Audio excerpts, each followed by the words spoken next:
Hello, welcome to Real Science Challenge. I'm Kent Louie, real science teacher. Today we're talking about manatees, and we break down one way manatees are adapting to humans and what we can do to make our world a better place. Download our free worksheet for this episode from realsciencechallenge.com to help you follow along. Let's get going. This is Real Science Challenge. The manatee is a large plant-eating aquatic mammal.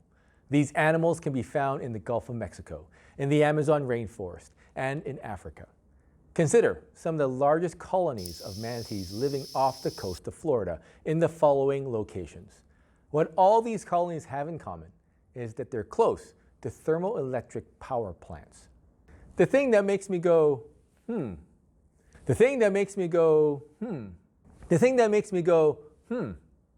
is why manatees live around power plants in Florida.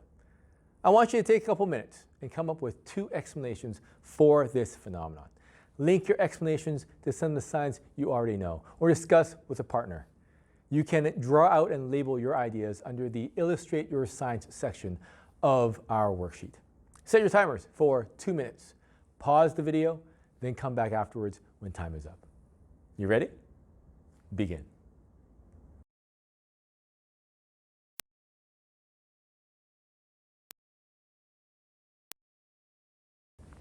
Welcome back, and now the big reveal. It comes down to warm water. Manatees don't survive well below water temperatures of 15 degrees Celsius. This is a big problem, especially in the winter months. However, thermoelectric power plants take in water to cool down their machinery and then release the water back into the oceans.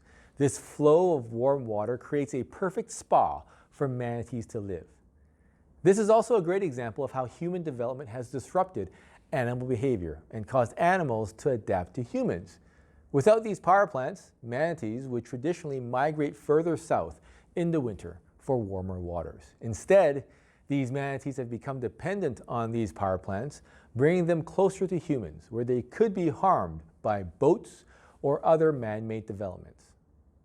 So, if you live in Florida, the next time you turn on the heater, instead of just putting on an extra sweater to keep yourself warm in the winter months, you are continuing to have manatees live dependently on these power plants by having the power plants produce more electricity, resulting in more warm waters being sent out into the oceans, which will continue to attract manatees to the plants.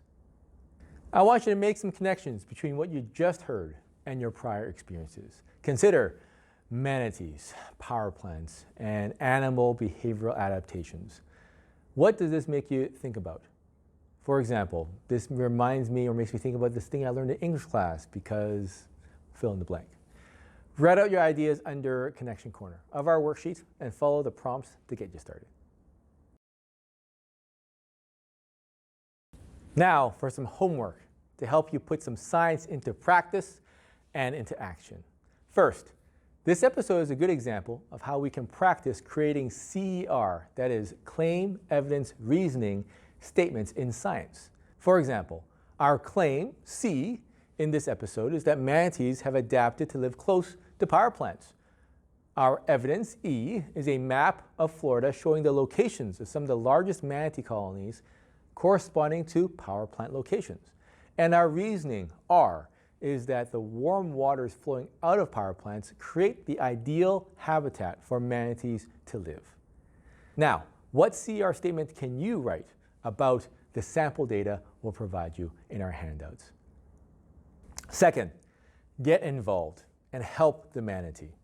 The organization SaveTheManatee.org has posted a number of current issues that are affecting Floridian manatees, from ocean plastics to algal blooms.